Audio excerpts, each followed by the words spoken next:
Engineer Shailendra Chauhan, प्रदेश उपाध्यक्ष SC मोर्चा। इसके अलावा भी मेरे पास खूब दायित्व हैं। फेडरेशन ऑफ राजस्थान इंजीनियर्स का मैं संभागीय अध्यक्ष हूँ और हमारे अखिल भारतीय खटिक समाज का राष्ट्रीय उपाध्यक्ष हूँ। मैं बचपन मेरा गोगुंदा में गुजरा है, 8वीं क्लास तक वहीं पढ़ा। और जब होली का समय आता तो हमारे गांव की होली बड़ी ही अजीब होती थी। आज तो हम होली के गुलाल खरीद खरीद कर लगाते हैं, पर जो वो बचपन की होली जो राख से मलिन होकर फिर हम एक दूसरे की भावना से परिपूत होते थे। परंतु आज मैं उदयपुर आया हूँ। उदयपुर में मेरा अच्छा समय गुजरा है और मैंने नौकरी भी अच्छी की है। परंतु अब जो जमाना है, रंग लेके खुद रंग में भी रासायनिक होते हैं और कभी कभी तो रंग ऐसे होते हैं कि मुंह पे फफोले पड़ जाते हैं। कभी पेंट करते हैं तो कपड़े वापस ऐसे होते हैं कि वापस एक बार वो कपड़ा पहन लिया तो दोबारा वो कपड़ा बिल्कुल ही खराब हो जाता है। परंतु आज का युग है, होली भी एक हर्बल होली के लिए मिल रहे हैं। वो कृपया यूज करे तो उस पर कोई रासायनिक नहीं मिला होगा और एक भाईचारे का भाव और भी बढ़ेगा। हमारे उदयपुर के अंदर जिलों की नगरी से बहुत ही फेमस है। आज जिले साफ है, आज उदयपुर साफ है। आज हमारे उदयपुर के लोग स्वच्छता को ऐसा वर्णन करते हैं। सच एक छोटा बच्चा भी हुआ तो कोई भी वेस्ट हुआ, कोई भी डस्ट हुई तो उसको डस्टबिन के अंदर डालते हैं। आज हमारे नगर निगम घर घर गाड़ी भेज के कचरा इकट्ठा करके दूसरे के डालते हैं। आज हमारा उदयपुर बहुत ही सुंदर नजर आता है। इसके अलावा झीलों के अंदर झील प्रेमी हम, झील हमारे पहले आज से 10-15 साल पहले झीलें अभी मई जून में सूख जाती थी, उसमें क्रिकेट खेलते थे। परंतु भाग्य की बात है, हमारे ईश्वर कहना चाहिए कि गुलाजी भाई साहब का एक विजन था। देवास योजना के अंदर 2-3 बांध बना दिए। उस बांधों में आज जब मई जून में तो भी झीलें लबालब भर रहती है। इससे हमारे झीलों की वजह से हमारे पर्यटन इतना बढ़ गया है जिससे हर आदमी को रोजगार मिला है। यहाँ होटलें अधिक बन गई है। आज कश्मीर कहते हैं ना, आज उदयपुर को कश्मीर माना जा रहा है। और पर्यटन के समय इतनी भीड़ होती है कि आप संभाल नहीं पाते हो। ट्रैफिक व्यवस्था भी हमने खूब सुधारी है और इस पर सतत काम कर रहे हैं। इसके अलावा हमारा जो झील का प्रदेश है और मेरे को जो दायित्व, पहले मैं प्रदेश मंत्री था एससी मोर्चे का, तो मैंने तो क्या कहूँ, मेरा एक स्वभाव है अच्छा काम करना, अच्छी मेहनत करना, लोगों के दुख दूर करना, लोगों के कार्य करना, लोगों का भला हो ऐसा काम करना, कंस्ट्रक्शन काम करना। और इसकी वजह से मेरे को आज वापस शीर्ष नेतृत्व भारतीय जनता पार्टी ने मेरे को प्रदेश उपाध्यक्ष बनाया है एससी मोर्चे का।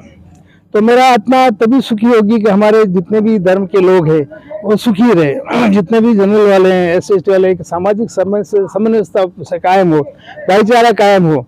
और इसी सतत प्रयास में हम लगे हुए हैं कि किस तरह से हमारे गरीब दलित वंचित उपेक्षित और स्वर्ण में भी स्वर्ण लोगों को काफी दरिद्र है, उन सभी को एक नीचे से तबके को हम उठा के ऊपर तक लाने की कोशिश करते हैं। मोदी जी की जो 80 योजना है, उन योजनाओं को अपन सअक्षर लागू करें, लोगों को पहुंचाए जन जन तक। तो ऐसी योजनाएं हैं कि इसमें महिलाओं के लिए भी योजना है, उसमें युवाओं के लिए योजना है, किसानों के लिए योजना है, गरीबों के लिए योजना है।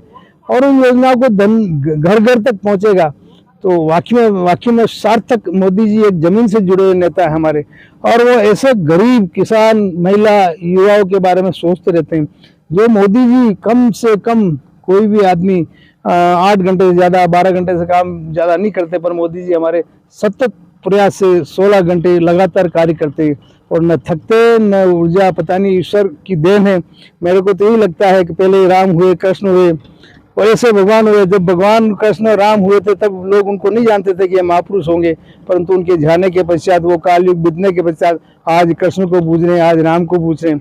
इसी तरह मोदी जी भी एक युग पुरुष है और हो सकता है इनका युग होने के बाद इनको याद करे, कभी नहीं भूले। उन्होंने ऐसे ऐसे कार्य किए हैं जो कभी भुलाने वाले नहीं हैं। हमारे राम मंदिर हुआ, आराध्य देवता, उनका मंदिर बनाया उन्होंने। मोदी जी ने महाकाल का रिनोवेशन करवाया, काशी का रिनोवेशन करवाया और बड़े बड़े प्रोजेक्ट जिसे कहना चाहिए हम केदारनाथ बद्रीनाथ जाते हुए भी कांपते थे, आज हमारी रोडें बना दी उन्होंने, हमारे इतने टनल बना दिए जम्मू कश्मीर तक आराम से पहुंच सकते हैं। ऐसे विजन वाले महामानव आदरणीय प्रधानमंत्री नरेंद्र जी मोदी जी का मैं तहे दिल से शुक्रगुजार करता हूं। और अब की बार 400 से पार जो मोदी जी ने नारा दिया है वो 100% 400 से पार आएगा। इसी के साथ मैं आप सभी को, उदयपुर वासियों को, राजस्थान वासियों को जो जिम्मेदारी दी, मैं ईश्वर आप मेरे को शक्ति दे, मेरे को प्रेरणा दे कि जो मेरे को दायित्व सौंपा है उस पर अक्षर खरा उतरूं और मेरे भाई बहनों का दुख दूर करूं, तभी इसमें मेरी जीवन की प्रेरणा मिलेगी। आप लोगों से मेरे को प्रेरणा मिलती है और जो मैं काम करता हूँ उससे ऊर्जा मिलती है। और आज से आगे भी आप लोगों के सभी का सतत प्यार बना रहे। इसके साथ ही जय भारत, जय हिंद, नमस्कार। आप तो उस जमाने से अधिकारी है जिस जमाने में शायद सुखड़िया साहब रहे होंगे। हमने आज भी सुखड़िया साहब का नाम क्यों उदयपुर वासी लेते हैं, मेवाड़ वासी क्यों लेते हैं, और हम क्या करने वाले हैं? क्योंकि हम रहे न रहे, हमारे जो युग पुरुष सुखड़िया जी हुए थे, उन्होंने, उनकी दूरदृष्टि इतनी थी कि उस वक्त उन्हें देवास योजना फर्स्ट, सेकंड, थर्ड, फोर्थ कल्पना की थी और उन्होंने कोशिश की थी कि देवास योजना बने और हमारे 100 साल तक हमारी उदयपुर की नगरी पानी पिए। उसी योजना के तहत देवास फर्स्ट और देवास सेकंड योजनाएं पूरी हो चुकी है और देवास थर्ड और फोर्थ की अभी असम के महामहिम राज्यपाल महोदय के कर कमलों द्वारा उसका शिलान्यास किया गया है, वो भी साल भर के अंदर पूरी हो जाएगी। और यही दूरदर्शिता गुलाब जी भाई साहब की है, तो इसी दूरदर्शिता पे काम कर रहे हैं। तो आज उनका जो पुरखों काम करके गए, राजा और महाराजों ने जो लेक बनाई, उन्हीं का हम फल ले रहे हैं। आज वृक्ष कोई लगाता है और 8-10 साल 20 साल बाद वृक्ष हमारे को मिलते हैं, उसका फल हमारे को मिलता है।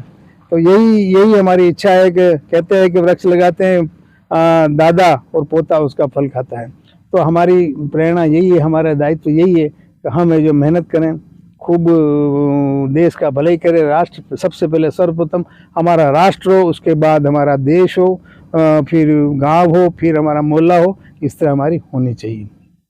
आजकल होली के दिनों में बड़े बड़े पेड़ जो है तने से काट दिए जाते हैं, रोड रोके जाते हैं, कीचड़ से होली, क्या ये होली है आप मानते हैं क्या? नहीं, अब होली ऐसी नहीं है, गाँव में रहेगी होगी कहीं कहीं, पर उदयपुर के अंदर तो बिल्कुल कहीं पानी नहीं डालते हैं, कहीं भी कीचड़ नहीं डालते हैं, बिल्कुल भाईचारे से होली खेलते हैं और एक जगह समूह में होली खेलते हैं। भाईचारा बढ़ता है, एक दूसरे के प्रति विश्वास बढ़ता है, एक दूसरे के प्रति भाईचारा बना रहता है।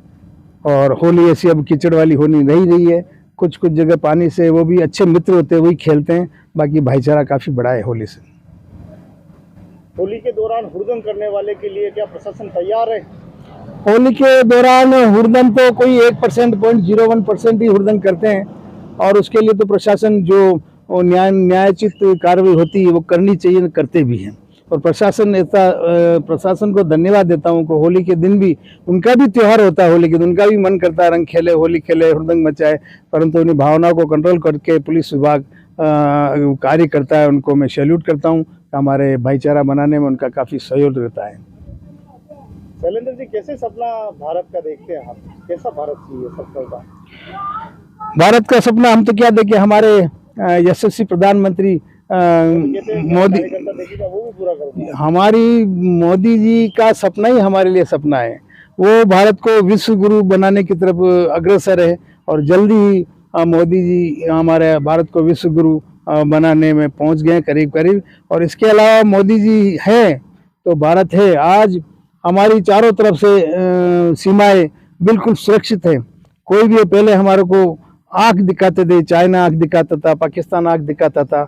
आज हमारे यशस्वी प्रधानमंत्री नरेंद्र मोदी जी की वजह से चाइना हो तो भी अपना आंख नहीं दिखा रहे हैं। पाकिस्तान तो कहना चाहिए कि पहले हमारे आतंकवादी कोई भी हमला करते थे हमारे भारत के आतंकवादियों की तरफ से, तो पहले अमेरिका वालों को, हम तो तत्कालीन प्रधानमंत्री अमेरिका वालों से बात करते थे कि हमारे पाकिस्तान मान नहीं रहा है और आप उनको समझाओ, परंतु आज उल्टा हो रहा है कि मोदी जी पूरा जवाब दे रहे हैं और अमेरिका वाले समझा रहे हैं कि मोदी जी ध्यान रखो। ये हमारे सर ऊंचा करने का बहुत ही अच्छी बात है। और आज पाकिस्तान हुआ, भारत हुआ, चाइना हुआ, कहीं भी हम नीचे नहीं, हमारी गर्दन हमेशा मोदी जी की वजह से ऊंची रहती है। बहुत बहुत धन्यवाद आपका। धन्यवाद सर।